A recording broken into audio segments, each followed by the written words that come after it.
everyone, it's Jack from Cultaholic.com, and are you ready for some casino-based action?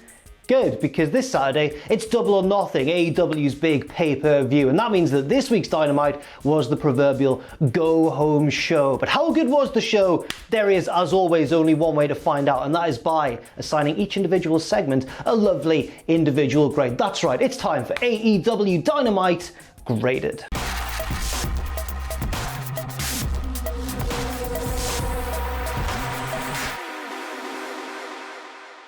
First up, we get the arrival of the man in possession of the AEW World Championship belt, but not the AEW World Champion, of course, Mr. Brodie Lee, flanked by the members of his Dark Order stable. Apart from Evil Uno and poor Grayson, I wonder what's going on with them. I mean, outside of kayfabe, obviously, they're probably just not allowed to travel very much, and I think they're Canadian as well, but in kayfabe, I like to think that they're feeling really sad because their cult has been taken over by this really nasty man. Now, I often think the best promos are ones that follow quite a strong theme and then only deviate slightly into their sort of colourful language and flowery metaphors and stuff, as long as it all ties back to the original theme. Brodie Lee takes a far more liberal approach with his promos, it seems, because he hits us with just 3 different concepts right out of the gate. First, he assures us that he is no different to us, the watching audience.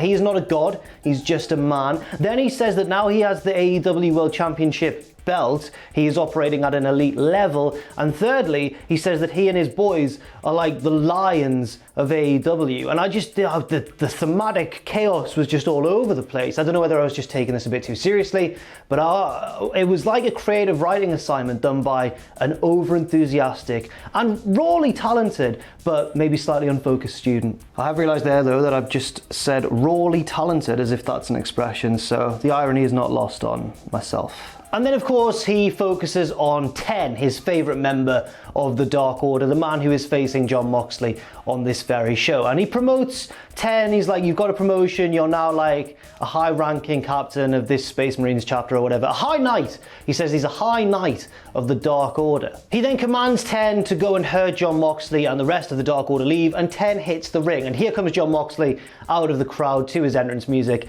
and just pretty much dominates. Like, 10 gets a little bit of offense in, but Moxley is, of course, the top dog in AEW and should be dealing with a new superstar. A new superstar? Bloody hell. A new WWE superstar with relative ease. What is AEW's equivalent word for superstar? Well, I mean, it's wrestlers, obviously, isn't it? But I'd like it if they were called like AEW Avengers or something. No, that's really stupid. After a few minutes, Moxley just easily has the match won. He's got 10 beat, he's down on the canvas, but he refuses to make the pinfall attempt, instead hitting another big move, and then another big move. I think we saw a Suzuki-style, Gotch-style pile driver in there at one point. And the reason for this is that he's trying to tempt Brodie Lee out so that he can have a fight with him. But instead, Brodie doesn't come out, and Moxley just has to reluctantly make the pin. But Moxley isn't done there. He gets out the ring, grabs a steel chair, slides back in, and fixes it to 10's arm. He's going to Pillmanize the arm unless Brodie Lee stops it. Lee appears on the Tron and says, you know what, John, sometimes sacrifices have to be made. And he leaves, so Moxley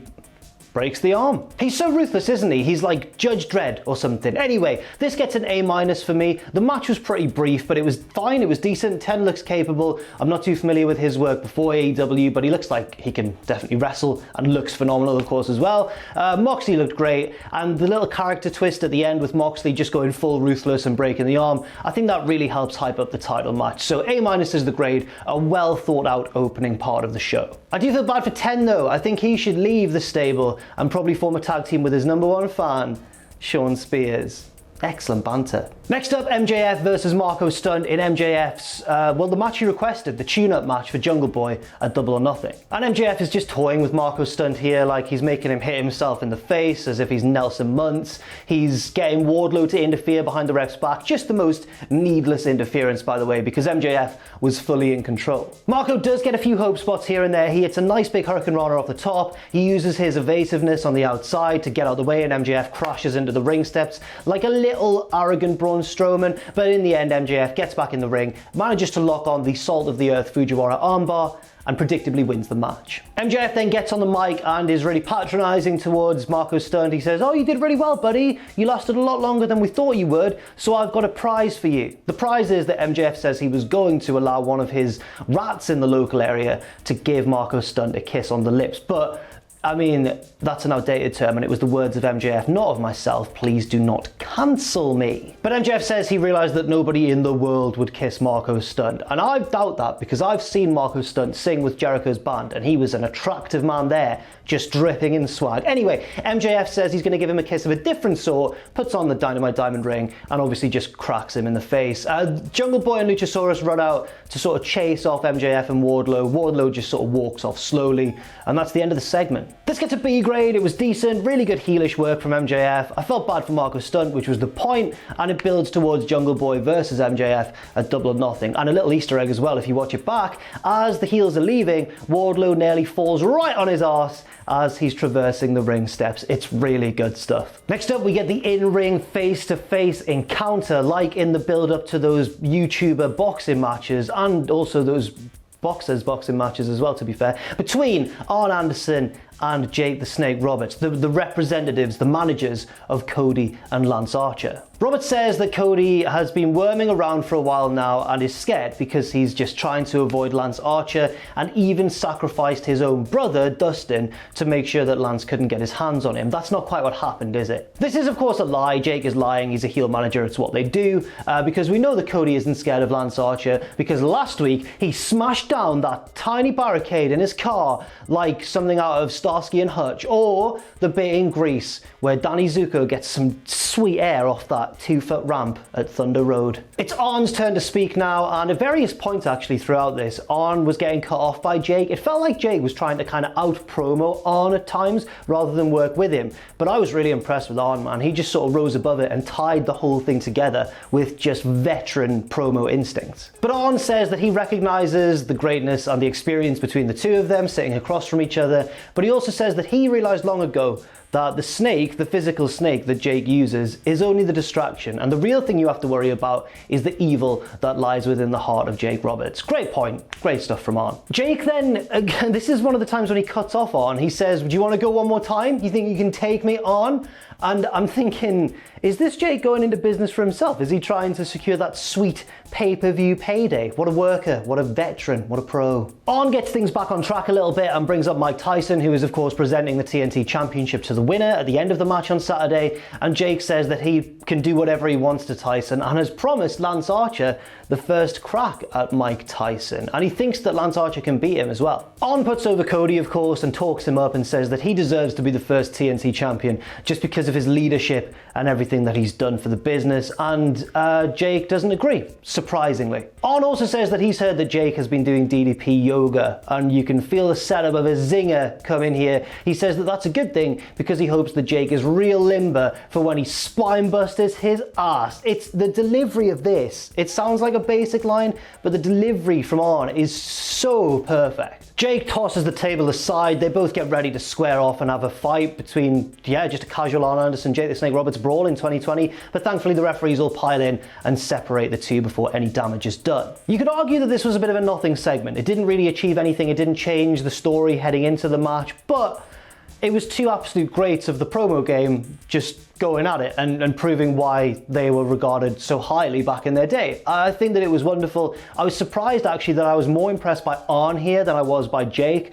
But yeah, Arn really blew me away with how good he was on the mic. A- is the grade, good segment, and it does build hype for the match even though nothing really was changed. Next up, we get a promo from Pac. It's great to see him back on our screens, even if he is of course in England rather than in the arena. And judging by the promo, it seems like Pac lives in some sort of spooky old like townhouse or something. I don't know where. I mean, there's a lot of old buildings in Newcastle, so it could be any one that I walk past, but yeah, it looked overtly evil, which I think is the right call, actually. Pac's job here is basically just to remind us all about Death Triangle, which I had forgotten exists, sadly, but now I've remembered. There's this super stable of Pac, Pentagon, and Fenix. He also talks up Fenix's chances in the match tonight, calling him an assassin. An assassin! He is an assassin!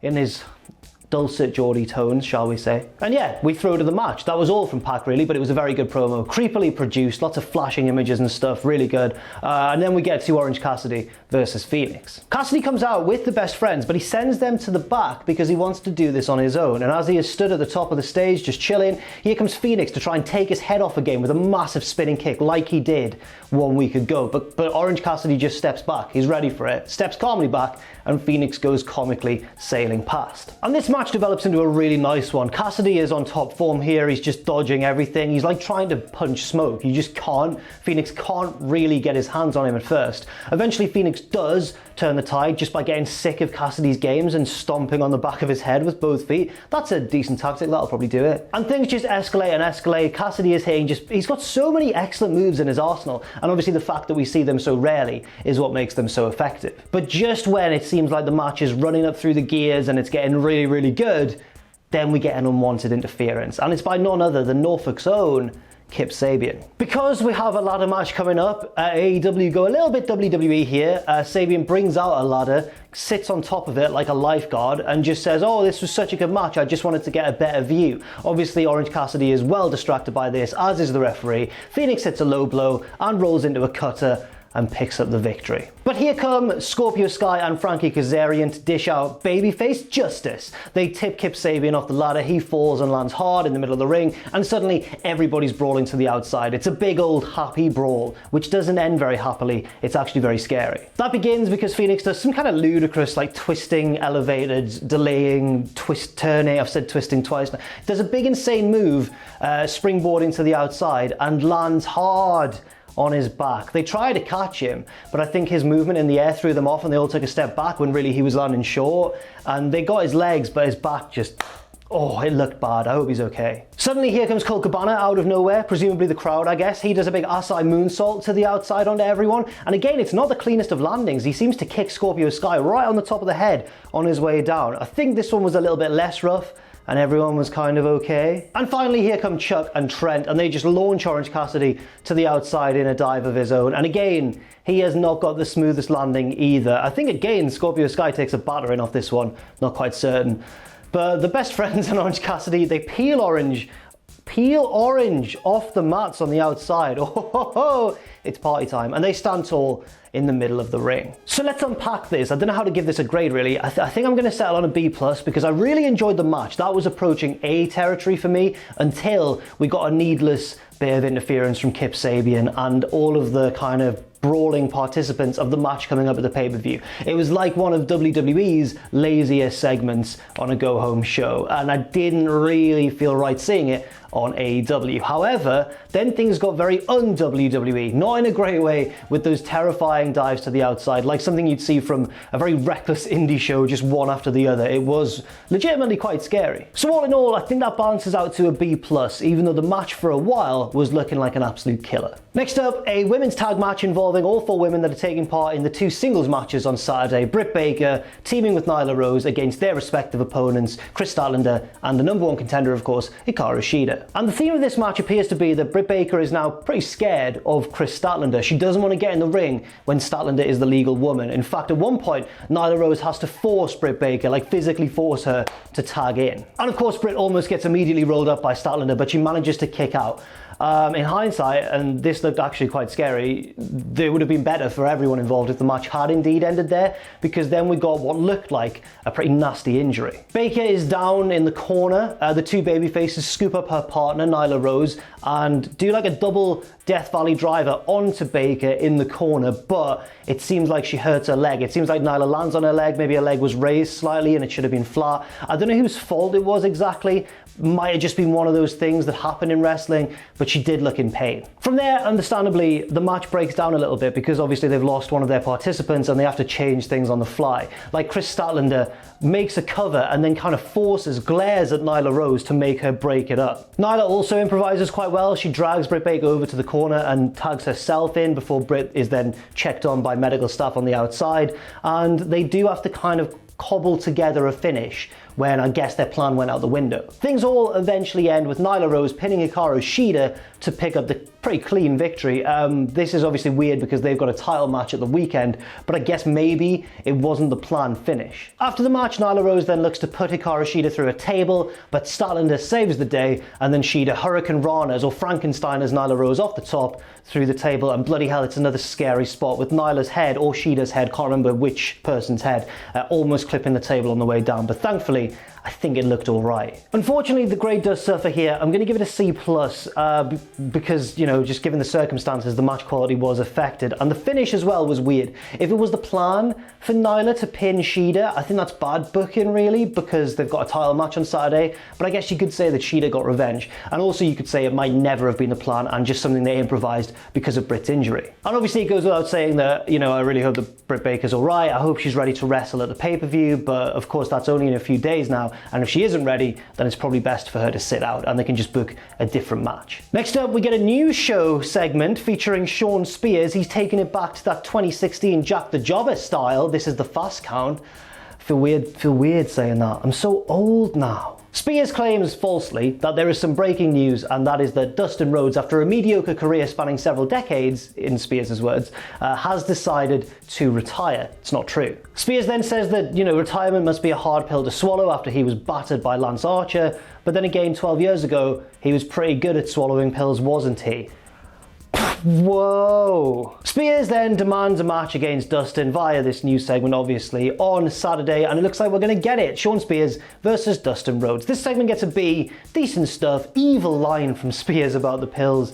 But I hope Dustin gets revenge, and that's the point. And finally, the main event of the evening, Matt Hardy taking on Sammy Guevara. What does he do? He does lots of stuff. He hasn't really got one signature thing. Being the best. Hardy takes control in the opening brawling segment of this, battering Sammy Guevara around the ring, but Sami manages to turn the tide of the match by just casually handstanding out of a twist of fate attempt and super kicking Matt in the back of the head. A little bit later on, Matt rolls out the way of the shooting star press. Sami rolls through but turns right into the twist of fate, which he sells obviously like RVD on so many Class A drugs, but instead he kicks out of Matt Hardy's finisher, and Matt looks really shocked. And I'm starting to think by this point that this is probably the best Matt Hardy singles match I've seen in quite a long time. Sami gets a glimmer of hope with a huge jumping knee strike to the face, goes for another shooting star press, but this time Matt gets the knees up. Sami crashes and burns, guts first I suppose. Matt rolls him up, 1-2, Sami kicks out, but then a second twist of fate, again sold like just the world's maddest Rob Van Dam clone. That's enough for the 3. But Matt isn't done. He goes to the outside and grabs a steel chair, still furious, still grieving the loss of Vanguard 1. But before he can attack Sammy Guevara, Jericho appears on the Tron. He is on the field at the nearby Jacksonville Jaguars Stadium, along with the other members of the Inner Circle, and they have Kenny Omega pinned up against one of the goddamn goalposts. Matt rushes to the rescue, but it takes him a little while to get there. Obviously the venues are adjacent, but he's got to run through the arena first. But it's okay, because Kenny is saved by the bloody Young Bucks. They're back on our screens. They dive out of the stands onto Santana and Ortiz, and a big brawl begins, and then Matt arrives and starts joining in as well. But the Inner Circle still have the numbers advantage for now. Because who's that running down all 100 yards of the football field into a big lariat? It's only Hangman Page. He's back. My MVP of AEW this year is back. Not MVP in terms of, not that one. You know what I mean. He knocks down Hager with a huge lariat, a 100-yard lariat, and the Elite turn the tide of the brawl and send the Inner Circle running for the hills. And it's wonderful and happy, but will they be on the same page come Double or Nothing? This gets an A-, a nice little segment at the end there to build hype for that Stadium Stampede match, which I'm so excited for. And also it came off the back of a pretty decent Matt Hardy singles match in 2020. He's still really good, and Sammy Guevara did an excellent job as well. So A- is the grade in what was generally a very exciting go-home show. So overall, I'm going to give this episode of Dynamite an A for effort, but an A- in actuality. That's because obviously this wasn't a perfect show by any means. Things did go wrong. Obviously, we hope that Britt Baker's okay, because that looked pretty nasty. We hope the Fenix is okay as well. There were mistakes here and there. However, the ambition of the show was off the charts. They really did try and add intensity to pretty much every single match on the Double or Nothing card. That's how a go-home show should be, and that's why it was so enjoyable, in my opinion. And I couldn't be more excited for Double or Nothing on Saturday. So that's it for this week's AEW Dynamite Graded. Thank you very much for watching. I've been Jack from Cultaholic.com. Leave your thoughts and opinions in the comment section down below. Stay safe out there, and I'll see you very soon.